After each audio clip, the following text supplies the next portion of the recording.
Oke, di video kali ini saya akan menjelaskan asuransi kesehatannya Manulife. Tapi di video kali ini saya hanya menjelaskan hal yang penting Anda ketahui sebelum Anda membeli asuransi kesehatannya Manulife. Jadi nggak bisa saya jelasin detail semua karena durasinya terlalu panjang ya. Jadi asuransi kesehatan Manulife saat ini pilihannya ada dua ya, yaitu yang non-syariah dengan yang syariah. Oke, nah saya jelasin dulu secara garis besarnya apa bedanya yang non-syariah dengan syariah. Jadi di Manulife yang non-syariah atau saya sebut aja Manulife umum, dia memiliki kelebihan adalah dia punya biaya transplantasi organ. Oke, sedangkan di Manulife yang syariah itu dia tidak memiliki fasilitas itu. Dan yang kedua, kalau yang umum itu dia memiliki biaya pemantauan kanker. Nah, kalau yang syariah dia tidak memiliki fasilitas itu. Kalau kelebihan yang syariah itu dia memiliki fasilitas rawat jalan saat umroh. Dan kalau untuk syariah, kelebihan lainnya adalah dia preminya sebenarnya lebih murah sedikit dibandingin dengan yang umum. Dan kalau untuk yang syariah, dia memiliki fasilitas untuk tidak terkena masa tunggu dengan syarat Anda memiliki polis asuransi kesehatan di perusahaan lain selama 3 tahun atau masuk tahun ketiga tanpa klaim ya. Oke, itu kelebihannya. Selanjutnya hal penting yang perlu Anda ketahui adalah masalah kenaikan premi. Untuk asuransi kesehatan yang bayar sesuai tagihan, itu memiliki 3 jenis kenaikan premi. Yang pertama itu adalah kenaikan premi berdasarkan usia, yang kedua berdasarkan inflasi rumah sakit, yang ketiga itu adalah rasio klaim. Untuk yang pertama, kenaikan berdasarkan usia itu adalah kalau usia seseorang semakin tua ya preminya juga ikut naik berdasarkan usianya. Sedangkan yang kedua, inflasi rumah sakit yaitu ya biaya obat, biaya perawatan setiap tahun kalau di rumah sakit ada kenaikan, ya dia mengikuti inflasi dari kenaikan dari rumah sakit tersebut. Oke, secara umum ya. Nah, yang ketiga itu adalah kenaikan rasio klaim. Rasio klaim ini terkena apabila kita melakukan klaim. Kita mengajuin klaim di tahun tersebut, maka di tahun depan ya nasabah akan terkena rasio klaim.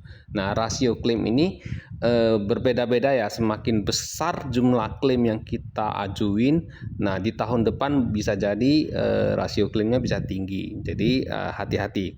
Nah, kalau masalah rasio klaim Anda mau tahu lebih detail boleh hubungi saya jelasin lebih rinci. Selanjutnya saya mau menjelasin tentang prorata dari harga kamar. Jadi maksud prorata ini gini, aku ilustrasi aja dengan harga kamar yang 2 orang atau 500.000 ya supaya Anda mengerti.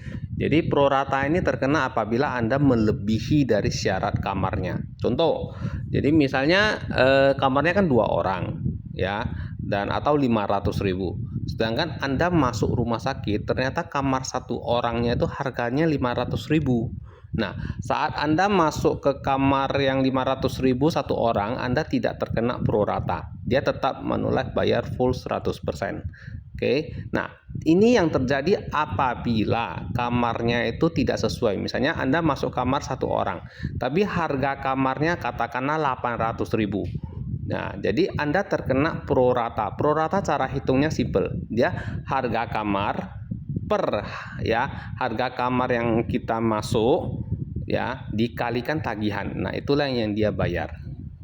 Jadi saat itu Manulife tidak membayar full 100% tagihan rumah sakit karena terkena prorata. Jadi harus paham betul ya kalau Anda mengambil fasilitas apa, jangan semena-mena juga masuk kamar. Jadi Anda harus tahu juga plan yang Anda beli. Oke. Nah, selanjutnya adalah rumah sakit preferred. Jadi maksudnya rumah sakit preferred ini adalah kalau Anda memasuk rumah sakit, Anda harus masuk rumah sakit yang ada kerjasama dengan Manulife. Untuk mengetahui rumah sakit preferrednya Manulife, Anda tinggal masuk ke Chrome aja, klik aja daftar rumah sakit preferred Manulife, nanti ada muncul nih Manulife Preferred Hospital, Anda klik aja linknya tersebut. Nah, tinggal pilih aja Anda tinggal di mana di Sumatera Utara lah misalnya, nanti pilih Medan, nah nanti muncul sendiri rumah sakit preferrednya. Jika kita masuk rumah sakit yang tidak kerjasama dengan Manulife, Manulife tetap bayar ya. Tapi Manulife hanya menanggung 80% aja dari jumlah tagihan. Jadi sisa 20% ditanggung oleh nasabah sendiri. Nah, supaya Anda mengerti, itulah alasan kenapa harus masuk rumah sakit yang preferred ya, supaya Manulife bisa full 100% membayar tagihan rumah sakit Anda. Selanjutnya adalah masa tunggu. Jadi, nasabah yang di tahun pertama, dia hanya bisa klaim penyakit umum seperti demam, mensret, mual, gejala-gejala umum lah, lainnya lah yang berhubungan biasanya DBD lah, tipes itu bisa, atau kecelakaan itu tetap pasti bisa ya.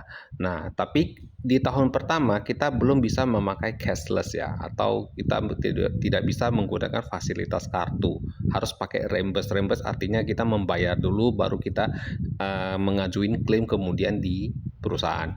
Oke. Nah, di tahun kedua itu penyakit kritis sudah bisa ditanggung. Tetapi untuk cashless dia hanya untuk penyakit umum juga. Jadi penyakit umum udah bisa pakai kartu ya cashless, tapi penyakit kritis belum bisa. Hanya bisa memakai sistem reimburse untuk tahun kedua penyakit kritis. Nah, di tahun ketiga baru semua sudah bisa dipakai. Ya, penyakit kritis sudah bisa pakai cashless. Selanjutnya adalah no claim bonus. Jadi di Manulife Anda tidak mengajuin klaim di tahun pertama, maka di tahun kedua Anda dapat diskon 10% preminya setelah kenaikan. Oke, dan kan ada mengalami kenaikan faktor usia dan inflasi kan. Nah, setelah naik dia ada potong 10% di tahun kedua. Nah, kalau berturut-turut 2 tahun tidak ada klaim, maka tahun ketiga dia diskonnya 15% setelah kenaikan. Begitu juga di tahun-tahun berikutnya tetap 15% diskonnya jika tidak ada klaim. Oke, kalau ada klaim maka tahun depan tidak ada no claim bonus lagi. Nah, tapi kalau di tahun depannya lagi tidak ada klaim, maka ada diskon 10% lagi di tahun berikutnya. Kalau 2 tahun berturut-turut 15% no claim bonusnya. Seperti itu sistemnya. Kira-kira bisa ngerti ya. Terakhir adalah rider. Jadi di Manulife umum dia memiliki rider atau asuransi perlindungan tambahan, tapi itu tentu ada tambahan biaya ya. Nah, perlindungan tambahannya adalah yang untuk rawat jalan. Nah, untuk rawat jalan, nanti kalau fasilitasnya seperti apa, Anda boleh hubungi saya. Saya jelasin detail rawat jalan apa aja. Bahkan alkulpunturum dia bayar gitu loh. Dan kalau kita lihat di Sinsay juga dibayar. Nah, kalau di Manulife Syariah, ridernya ada tambahan lagi selain rawat jalan, yaitu untuk yang melahirkan pun ada, dan bahkan yang khusus untuk merawat gigi juga ada. Kira-kira begitu aja poin-poin penting yang perlu Anda ketahui untuk asuransi kesehatan Manulife. Jika Anda memang tertarik, pengen tahu lebih detail lagi, Anda boleh hubungi saya. Oke, terima kasih.